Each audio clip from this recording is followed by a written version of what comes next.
하박국에 있는 말씀을 근거로 해서 전화위복이라는 제목으로 하나님의 말씀을 나누고자 합니다.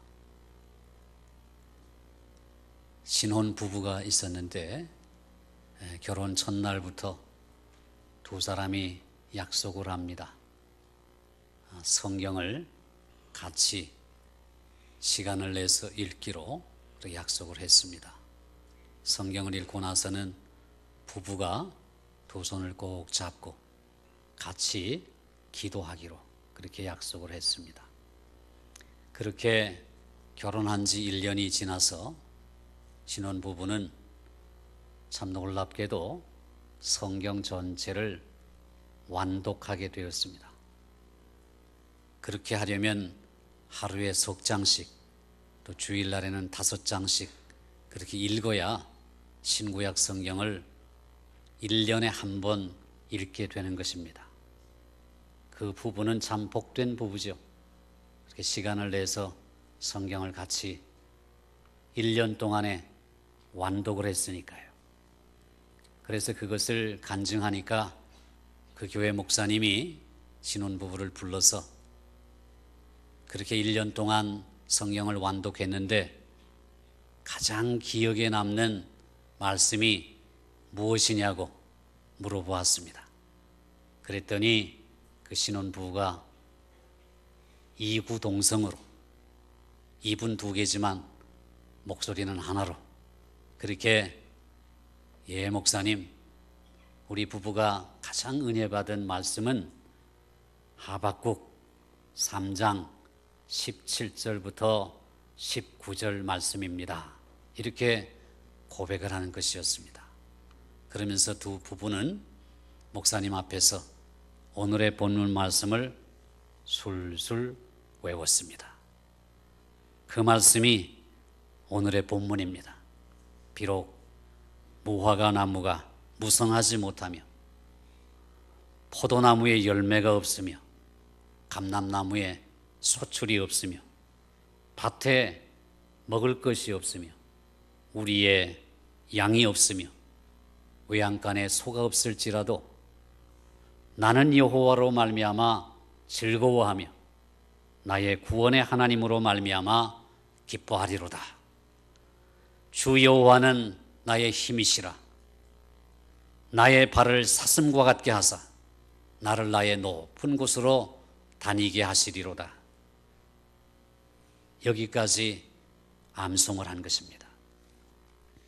사랑하는 성도 여러분, 이 말씀은 비단 그 신혼 부부에게 힘이 되고 위로가 되는 말씀일 뿐만 아니라 오늘과 같이 온 나라가 혼란하고 정말로 온 국민의 마음에 좌절감, 분노, 슬픔 이런 것들이 가득한 이 시대에 우리에게 위로가 되고 또 소망이 되는 말씀인 줄로 믿습니다. 하박국 선지자는 이사야나 예레미야나 에스겔이나 다니엘과 같은 그런 대선지자는 아니었습니다.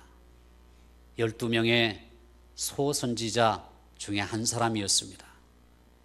그런데 하박국 선지자의 예언은 성경에서 정말 소중한 자리를 차지하고 있습니다. 특히 종교개혁자 마르틴 루터의 종교개혁의 기치가 되었던 하박국 2장 4절 말씀, 오직 의인은 믿음으로 말미암아 살리라 하는 이 말씀은 신약 성경에 3번씩이나 인용되었습니다. 그것이 바로 로마서 1장 17절 그리고 갈라디아서 3장 11절 그리고 히브리서 10장 38절이 바로 그것입니다. 이 말씀은 믿음으로 구원받는다는 신약 성경의 사상의 토대를 다지는 말씀입니다. 따라서 하박국서를 빼놓고서는 믿음이나 신약의 중심 사상을 논할 수 없을 정도가 된 것입니다. 이처럼 믿음의 본질이 무엇인지를 말씀한 하박국 선지자는 믿음의 표현으로 오늘 본문의 말씀을 가지고 하박국서를 끝맺고 있습니다.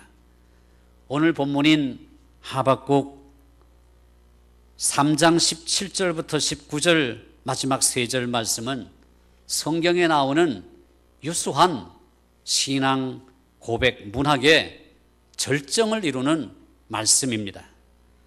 하박국의 신앙 고백은 환난과 시련과 역경에 지배당하기를 거부했던 위대한 사도 바울의 신앙 고백에 기초를 제공하기도 했습니다.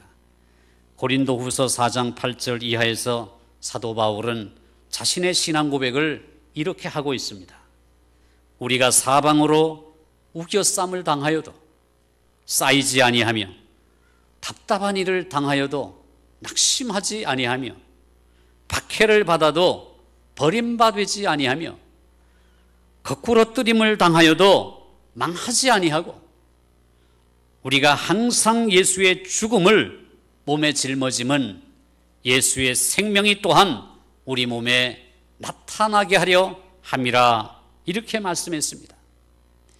이 말씀에서 예수의 생명이 몸에 나타나게 하려고 예수가 겪으신 죽음을 자신의 몸에 짊어진다는 사도 바울의 이와 같은 신앙 고백은 사실상 하박국의 신앙 고백을 기초로 한 사상이라고 볼 수 있는 것입니다. 오늘 추수감사절을 맞이하여 하나님께서는 우리의 입으로부터 직접 이와 같은 신앙 고백을 듣고 싶어 하십니다. 하박국의 신앙 고백, 사도 바울의 신앙 고백, 그리고 나의 신앙 고백을 하나님께서 듣기를 원하신다는 것입니다. 오늘과 같은 정세 속에서, 오늘과 같은 우리나라의 상황 속에서 우리는 기쁘고 복된 추수감사절을 맞이했지만 예년과 같이 우리 속에 기쁨과 즐거움만 있는 것이 아니라 근심과 걱정과 슬픔과 좌절과 분노가 가득한 추수감사절을 맞고 있습니다. 그래서 저는 기도하다가 어떤 말씀이 오늘 우리에게 적합한 감사절의 말씀일까 고민하며 오늘의 본문을 선택했습니다. 하박국은 경제적인 측면의 삶의 위기를 우리에게 말씀합니다. 나는 넉넉하니까 하박국의 처지가 나와는 상관없다고 말하지 말아야 할 것입니다. 인간이 한계 상황에 부딪히는 것이 어찌 경제적인 곤경 때문만이겠습니까? 우리의 한계 상황은 심리적인 공황, 정신적인 충격, 물질적인 궁핍, 고치기 어려운 질병, 그리고 갖가지 우리 삶 속에서 부딪히는 상실에 의해서도 겪게 됩니다. 추수감사절에는 풍성한 추수로 인하여 감사하는 신앙 고백도 필요하지만 사실상 하나님께서 듣고 싶어 하시는 진정한 감사는 막다른 골목에 이르러 이러지도 저러지도 못하고 자기 실존의 한계를 느끼는 사람들에게서 특별히 신앙 고백과 더불어 감사의 말을 듣고 싶어 하십니다. 그렇다면 하박국 선지자의 신앙 고백은 어떤 내용으로 구성되어 있을까요? 오늘 본문 17절에서 선지자 하박국은 비록 무엇이 없을지라도 라는 표현을 통해서 먼저 6가지에 걸쳐 자신이 처하는 상황을 상세하게 묘사하고 있습니다.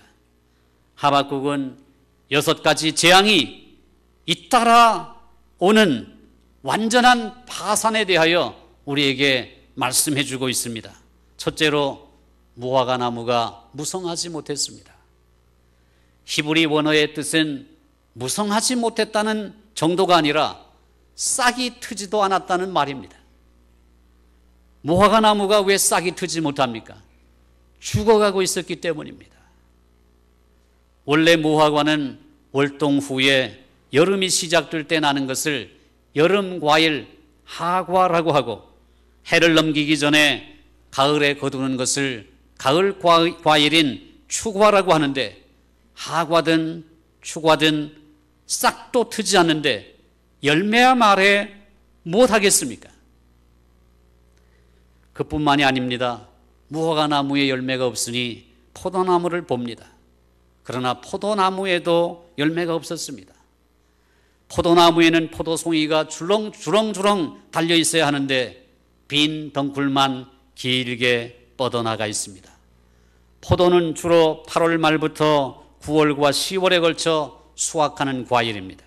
그런데 무화과 나무가 죽어가고 있어서 싹도 트지 않는 상황이어서 하과도 한 개 거두지 못하는 상태인데 포도나무조차 열매 하나 없으니 1년 농사는 망친 것이나 다름이 없었습니다. 그것이 끝이 아닙니다. 무화과 나무에 포도나무에 열매가 없자 이번에는 올리브나무를 쳐다봅니다. 감람나무입니다. 그러나 나뭇가지에 달린 것은 감람나무 올리브 열매가 아니라 한숨뿐입니다. 이스라엘에서 올리브는 10월 말부터 11월 중순에 걸쳐 수확하는 대표적인 농산물입니다. 올리브는 참으로 중요한 농산물입니다.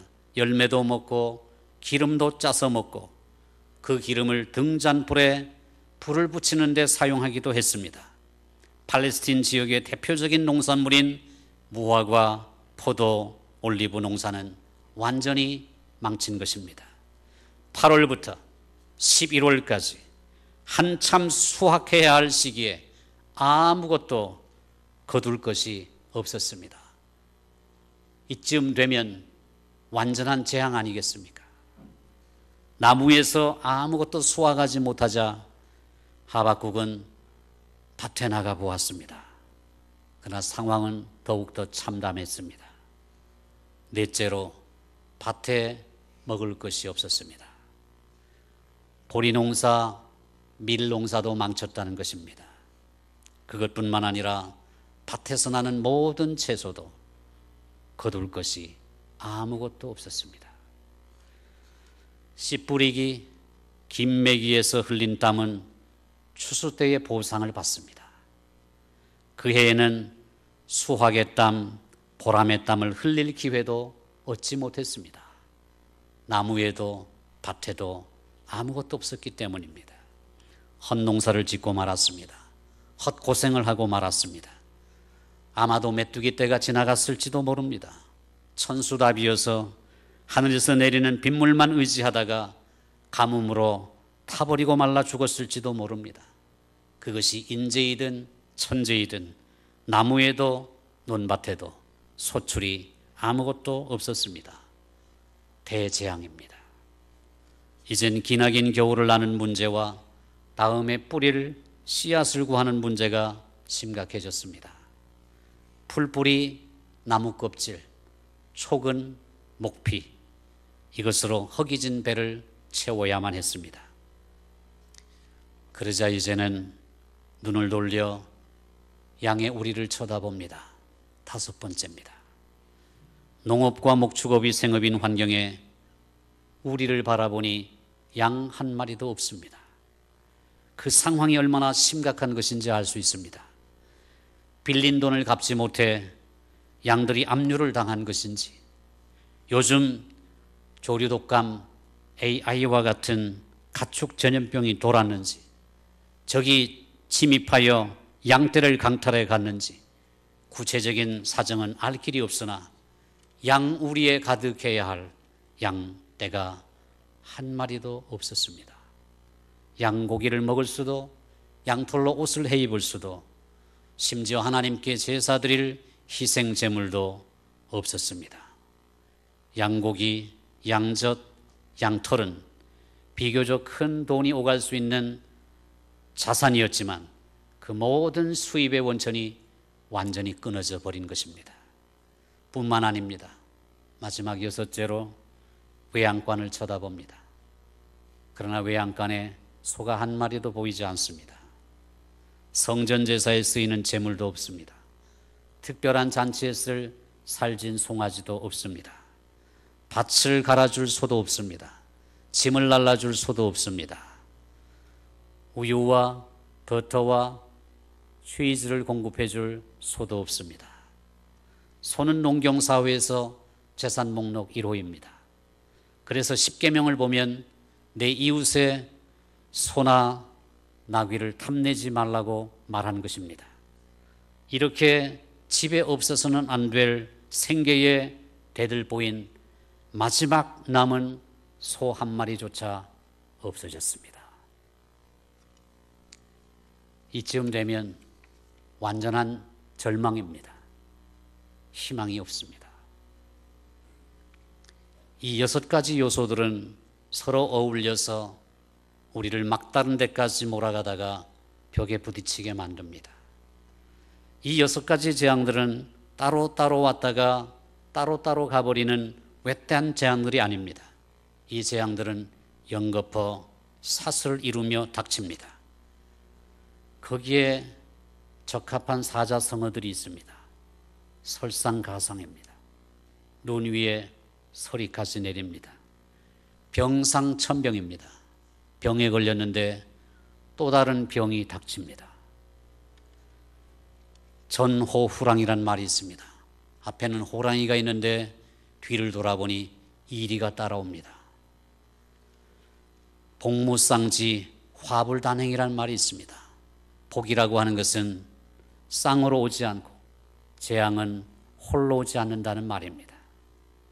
이런 상황입니다. 하박국은 쉽게 말해서 삶과 죽음의 경계선을 밟고 서 있습니다. 하박국이 예시한 6가지 재앙은 수사학에서 말하는 점증법이 동원되었습니다. 무화과보다는 포도가, 포도보다는 올리브가, 올리브보다는 밭의 작물이, 밭작물보다는 양들이, 양들보다는 소가 더 값이 나가는 것입니다. 그러므로 우리의 삶 속에서 가장 작은 것에서부터 시작하여 가장 큰 것에 이르기까지, 가장 하찮은 것에서부터 시작하여 가장 소중한 것까지 모조리 잃어버리는 극한 상황이 닥친 것입니다. 세상의 보람, 이 땅의 소망이 모두 사라지고 말았습니다. 지금의 상황으로 빗대어 표현하면 직장을 잃었습니다. 취직하려 해도 오라는 곳이 없습니다. 있던 돈 다 없어졌습니다. 자동차도 팔아버렸습니다. 집도 팔아버렸습니다. 은행의 잔고는 제로입니다. 가뜩이나 신용 불량자가 되었습니다. 몸에는 병이 들었습니다. 노숙자로 병자로 길거리에 나앉아 버렸습니다. 엎친 데 덮친다는 것과 눈 위에 소리가 내리는 것은 한 차례로 끝나지만 하박국이 말하는 재앙의 사슬은 끝날 줄 모르고 계속됩니다. 이런 재앙은 꼭 경제적인 파산만을 의미하는 것이 아닙니다. 각종 상실로 인한 슬픔과 좌절감, 사랑하는 사람으로부터 받는 배신감, 어느 누구에게도 의지할 수 없는 절대 고독감, 다른 사람이 모르는 마음의 상처와 고통, 남이 알지 못하는 마음고생, 벽에 부닥친 인간관계, 이런 것들도 우리를 한계 상황으로 몰고 갑니다. 그래서 우리는 삶에 대한 의욕을 상실하게 됩니다. 특별히 사랑하는 사람을 잃어버림과 사랑하는 사람으로부터의 버림받음은 우리를 더욱더 깊은 절망 상태로 몰고 갑니다. 이런 환난과 시련은 여러 가지 이유로 우리에게 닥칩니다. 욥과 같이 온전하고 정직하여 하나님을 경외하며 악에서 떠난 사람에게도 닥치는 것입니다. 물론 나의 잘못과 탐욕에서 생기는 경우도 있습니다. 그리고 내가 특별히 잘못한 것이 없는데 공동체의 일원으로, 자연재해로, 전쟁이나 기근으로, 각종 질병이나 사고로, 또 알지 못하는 하나님의 섭리로 재앙을 당하는 경우도 있습니다. 중요한 사실은 이와 같은 환난과 시련에 대한 우리의 마음가짐입니다. 나의 죄로 인한 것이라는 분명한 깨달음이 있을 경우에는 회개하라는 사인입니다. 그리고 이유를 알 수 없는 재앙의 경우에는 그것을 이용하셔서 하나님께서 이루고자 하시는 뜻이 있다는 사실을 깨닫는 것입니다. 그래서 사도 바울도 로마서 5장에서 환난은 인내는 연단은 소망을 이루는 줄 알미노라 라고 말씀합니다. 그가 말한 환난이 이루는 소망이 무엇입니까? 이 땅의 소망이 아닙니다. 하늘의 소망, 영생의 소망을 말하는 것입니다. 사도 바울은 하나님의 사람들이 경험하는 환난과 시련이 어떤 의미와 목적을 가지고 있는지 너무나 잘 알고 있었습니다. 그래서 그는 고린도전서 4장에서 이렇게 말씀합니다. 내가 생각하건대 하나님이 사도인 우리를 죽이기로 작정한 자같이 말미에 끄트머리에 두셨으니 우리는 세계 곧 천사와 사람들에게 구경거리가 되었노라. 바로 이 시각까지 우리가 줄이고 목마르며 헐벗고 매맞으며 정처가 없고 또 수고하여 친히 손으로 일을 하며 모욕을 당한 즉 축복하고 박해를 받은 즉 참고 비방을 받은 즉 권면하니 우리가 지금까지 세상의 더러운 쓰레기와 만물의 찌꺼기같이 되었도다라고 말합니다. 이상하지 않습니까? 오늘날의 축복관과 기복적인 신앙에 따르면 기독교의 기초를 다지고 있었던 주님의 귀한 사도들은 하나님의 축복을 받아야 마땅하지 않겠습니까? 그런데 하나님께서는 그들을 건강과 물질적인 축복으로 감싸주신 것이 아니라 정반대로 고난과 시련으로 그들을 감쌌습니다. 이런 체험을 통해 사도들과 초대교회 성도들은 어떤 유익을 얻었습니까? 이 세상을 의지하지 않고 오직 하나님만을 의지하고 신뢰하는 절대적인 믿음을 소유하게 된 줄로 믿으시기를 바랍니다.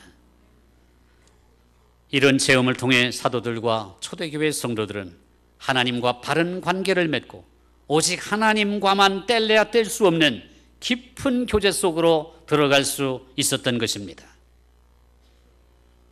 시련이야말로 하나님이 주시는 가장 큰 은혜다. 여러분 이렇게 고백할 수 있겠습니까? 시련이야말로 하나님이 주시는 가장 큰 은혜다. 여러분 이 말은 하박국이 말하는 그런 상황, 사도 바울이 말하는 그런 상황 가운데서 정말 하나님의 은혜를 경험한 사람들만이 할 수 있는 최상의 신앙 고백입니다. 시련 속에서, 환난 속에서 인간이 의지할 모든 것이 사라졌을 때에 오직 하나님과의 관계, 하나님만을 의지하는 절대적인 신앙과 믿음, 이것으로 나아가 하나님의 도우심을 받고 하나님의 구원하심을 경험한 사람들은 뭐라고 고백합니까? 시련이야말로, 환난이야말로 하나님이 주시는 가장 큰 은혜입니다라고 고백할 수 있는 줄로 믿습니다. 여러분 중에 지난 한 해 동안, 지나온 인생을 살면서 경제적으로, 육신적으로, 정신적으로, 영적으로 겪은 심한 고난 때문에 또 받은 심한 심적인 충격 때문에 거기에서 벗어나지 못하고 계신 분은 없습니까? 그렇다면 그 고난은 하나님이 나에게 허락하신 최상의 선물임을 믿으실 수 있겠습니까? 사랑하는 성도 여러분, 우리에게 닥치는 모든 상황은 하나님의 절대적인 주권 아래에서 전개됩니다. 특히 하나님의 자녀들에게는 우연이라는 것이 없습니다. 단 한 건도 우연이라는 것은 없습니다. 예수님께서는 이것을 참새 이야기를 예로 들어 설명하셨습니다. 마태복음 10장 29절 이하에서 예수님은 참새 2마리가 한 아사리온에 팔린다고 말합니다. 그러나 너희 아버지께서 허락하지 아니하시면 그 한 마리의 참새도 땅에 떨어지지 아니한다고 말합니다. 그러면서 너희는 많은 참새보다 귀하다고 말합니다. 단 한 마리의 참새도 아끼시는데 너희는 많은 참새보다 귀하다, 이렇게 말씀합니다. 누가복음 12장 6절에서는 참새 이번에는 5마리가 두 아사리온에 팔린다고 말합니다. 앞에서는 참새 2마리가 한 아사리온에 팔린다고 하셨는데 여기서는 참새 5마리가 두 아사리온에 팔린다고 말합니다. 그러나 하나님 앞에서는 그 하나도 잊어버리시는 바 되지 아니하는도다. 너희는 많은 참새보다 귀하니라. 이렇게 말씀했습니다. 여러분, 마태복음 10장에서는 한 아사리온에 2마리입니다. 누가복음 12장에서는 두 아사리온에 5마리입니다. 이게 무슨 말씀이냐 하면 한 아사리온을 내면 2마리를 주지만 두 아사리온을 내면은 4마리를 줘야 되는데 덤으로 1마리 더 주는 것입니다. 5마리를 주는 것입니다. 예수님은 얼마나 정확하게 그 시대의 상황을 가지고 비유로 말씀하셨는가를 알게 됩니다. 그러므로 이 말씀의 뜻은 무엇이냐 하면 그저 덤으로 더 줄 수 있는 그 1마리의 참새도 하나님께서 허락하지 아니하시면 땅에 떨어지지 아니하고 하나님께서는 그 1마리의 참새도 잊지 아니하신다는 말씀입니다. 그렇다면 하물며 하나님의 자녀들은 얼마나 더 하겠느냐 하는 말씀입니다. 사랑하는 성도 여러분, 이렇게 덤으로 줄 수 있는 하찮은 참새라도 하나님께서 그렇게 귀히 여기시는데 하물며 하나님의 자녀들인 너희들일까 보냐 하는 말씀인 것입니다. 하나님이 나를 기억하십니다. 하나님이 나를 그토록 귀히 여기십니다. 그렇다면 왜 나는 이와 같은 고난을 겪어야 할까요? 거기에 분명한 하나님의 뜻이 있습니다. 그것이 무엇이냐 하면 나의 옛사람, 나의 겉사람이 고난과 환난과 시련을 통해서 깨어져야 할 그 무엇인가가 있기 때문입니다. 자기 주장과 세상 것으로 똘똘 뭉쳐있는 겉사람, 옛사람이 깨어져야 속사람, 영의 새사람이 비로소 천국의 것을 사모하며 하나님과 깊은 교제 속에 들어가기 때문입니다. 시편 34편 18절에서 다윗은 블레셋 왕 아비멜렉 앞에서 미친 채 하다가 쫓겨나서 이런 고백을 합니다. 여호와는 마음이 상한 자를 가까이 하시고 충심으로 통회하는 자를 구원하시는도다. 여기에서 마음이 상한 자, 충심으로 통회하는 자를 히브리어를 찾아보니까 그 원어의 뜻이 무엇이냐 하면 깨어진 자, 부서진 자, 그런 뜻입니다. 그래서 그 어감을 살려서 다시 번역하니까 여호와는 마음이 깨어진 사람을 가까이 하시고 심령이 부서진 사람을 구원하신다는 말씀인 것입니다. 고난이 닥치면 우리는 하나님을 원망하고 환경을 탓하고 어느 특정한 사람을 원망합니다. 그러나 하나님은 그 고난을 통해서 나를 가까이 하시고 나를 구원하시는 것이 목적이었으므로 그런 환경이 아니더라도 또 나를 괴롭힌 그런 원수 같은 사람이 아니더라도 그 어떤 수단을 통해서라도 내가 그 고난과 환난과 시련을 겪게 하셨을 것입니다. 하나님은 사랑이심으로 고난이라 할지라도 그것은 나에게 주시는 하나님의 가장 좋은 선물인 것입니다. 그런 환난과 고난을 통해서 우리의 옛사람이 깨어지고 산산이 부서지는 경험을 통해서 우리의 속사람이 살아나고 영의 새사람이 눈을 떠서 우리는 비로소 새로운 이상을 보게 되고 새로운 환상을 바라보게 되며 새로운 눈으로 진리를 깨닫게 되는 줄로 믿으시기를 바랍니다. 여러분, 세상 것을 추구하는 옛사람이 깨어지자 하박국의 목소리에 하나님이 참으로 기뻐하시는 신앙 고백이 실려 나왔습니다. 그것이 무엇입니까? 무화과 나무가 무성하지 못해도, 포도나무에 열매가 없어도, 감람나무에 소출이 없어도, 밭에 식물이 없어도, 우리의 양이 없어도, 외양간에 소가 없어도 나는 여호와로 말미암아 즐거워하며 나의 구원의 하나님으로 말미암아 기뻐하리로다. 할렐루야. 사도 바울은 수고하며 애쓰고 여러 번 자지 못하고 줄이며 목마르고 여러 번 굶고 춥고 헐벗었어도 그가 마지막으로 고백하는 것은 무엇입니까? 영원히 찬송할 하나님이시로다. 할렐루야. 하박국의 신앙 고백과 사도 바울의 신앙 고백은 무엇이 있어서가 아니라 논밭에 오곡백과가 가득하고 넓은 들에 익은 곡식 황금 물결 뒤쳐서가 아니라 씨 뿌린 논밭마다 기름 고이고 심겨진 과룬마다 열매 맺어서가 아니라 아무것도 없음에도 불구하고의 감사였고 환난 중에도 즐거워하는 신앙의 고백이었습니다. 하박국의 신앙 고백은 사도 바울의 신앙 고백으로 금상첨화가 되었습니다. 무명한 자 같으나 유명한 자요, 죽은 자 같으나 보라 우리가 살아있고, 징계를 받는 자 같으나 죽임을 당하지 아니하고, 근심하는 자 같으나 항상 기뻐하고, 가난한 자 같으나 많은 사람을 부유하게 하고, 아무것도 없는 자 같으나 모든 것을 가진 자로다. 할렐루야. 하박국의 신앙 고백과 사도 바울의 신앙 고백은 고통이라고 하는 세상의 현실을 하나님 나라의 현실, 천국의 현실로 바꾸어 놓았습니다. 그 능력이 어디에서 나온 것입니까? 그것은 오직 의인은 믿음으로 말미암아 산다는 여호와 신앙, 하나님 제1주의 신앙에서 나오는 것입니다.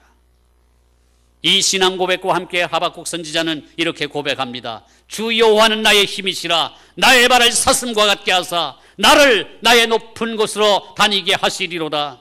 믿음의 사람들에게는 육신적, 정신적, 영적 힘의 근원이 오직 하나님 한 분뿐이시라는 것입니다. 하박국은 그 힘의 근원을 어떤 세상적인 자원에서 찾지 않았습니다. 하나님 한 분만이 우리의 즐거움의 원천이요 우리의 구원의 셈이라는 것입니다.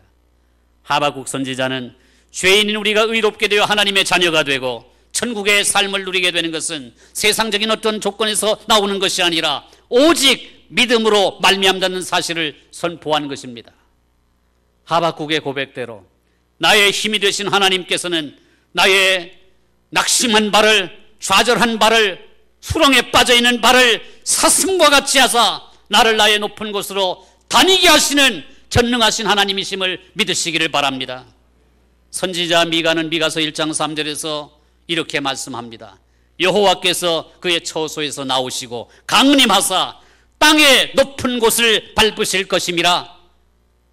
땅의 높은 곳은 하나님이 거니시는 새 천국이 아니고 무엇이겠습니까? 산 위에 있으면 세상과 초월한 영적으로 도덕적으로 깨끗한 삶을 사는 것이 아니고 무엇이겠습니까? 세상에서 살아가나 우리는 세상을 초월하여 살아갑니다. 이 세상에서는 환난이 있고 궁핍이 있을지라도 우리는 이미 하나님과 함께 있으므로 천국을 살아가고 있다는 것입니다. 초대교회 성도들은 예수를 믿는다는 사실 하나만으로 발각되면 사형을 당한다든지 노예로 팔려간다든지 재산을 몰수당했습니다. 초대교회 교인들은 예수 믿으면 목숨을 잃고 유배를 당하고 재산을 몽땅 날리게 됨을 각오하고 믿었습니다. 그들은 하나님을 믿되 하나님이 절대자 하나님이신 그 사실만으로 믿고 예수 그리스도를 믿되 내게 무엇을 해 주셔서가 아니라 그분이 나의 구원자가 되시고 나의 삶의 주인이신 그 사실 하나만으로 믿었습니다. 그들의 신앙은 하박국의 신앙과 사도 바울의 신앙의 연장선상 위에 서 있었습니다. 그래서 그들은 고난을 당했으나 하나님 한 분만으로 감사하고 즐거워하고 기뻐하였습니다. 사랑하는 성도 여러분들이요, 지금 여러분의 존재를 지탱하게 해주는 것이 무엇입니까? 땅의 소산입니까? 무화과입니까? 포도입니까? 올리브입니까? 논밭의 오곡 백과입니까? 우리와 외양간의 양과 소입니까? 세상적인 유한한 것은 유한한 세상의 만족만을 채워줄 뿐입니다. 본질적이고 근원적이며 영원한 힘의 원천은 못 되는 것입니다. 우리의 영원한 만족, 영원한 기쁨과 즐거움의 원천은 낙심한 나의 발에, 수렁에 빠진 나의 발에, 그리고 이렇게 혼란스러운 이 나라 이 민족 위에 힘을 주셔서 땅의 높은 곳을 다니게 하시는 하나님 한 분뿐이심을 믿는 것입니다. 역경이 닥쳤을 때, 시련이 닥쳤을 때, 오늘과 같이 혼란한 상황이 닥쳤을 때 낙심하지 마시기 바랍니다. 사람을 원망하지도 마시기 바랍니다. 그 대신 이때야말로 하나님의 사랑과 회복하시는 은혜가 넘치는 때임을 믿으시기를 바랍니다. 전화위복, 재앙이 바뀌어 복이 된다는 이 말씀은 물질주의적인 기복주의의 표현만이 아니라 역경을 통해서 우리가 하나님께 더 가까이 나아갈 수 있고 환난을 통해서 우리가 하나님의 구원을 경험하게 되는, 그리하여 오직 하나님만을 신뢰하게 하는 모든 것을 합력하여 선을 이루신다는 신앙의 고백이 되어야 될 것입니다. 이번 추수감사절에는 그리 아니하실지라도 그럼에도 불구하고의 이 신앙으로 환난의 극한 상황 속에서도 혼란한 이 민족의 상황 속에서도 하나님만을 기뻐하고 하나님만을 즐거워하는 하박국의 신앙 고백, 사도 바울의 신앙 고백이 저와 여러분의 신앙 고백이 되어 문자 그대로 범사에 감사하시는 저와 여러분 될 수 있기를 주님의 이름으로 축원드립니다. 할렐루야, 아멘. 기도합니다.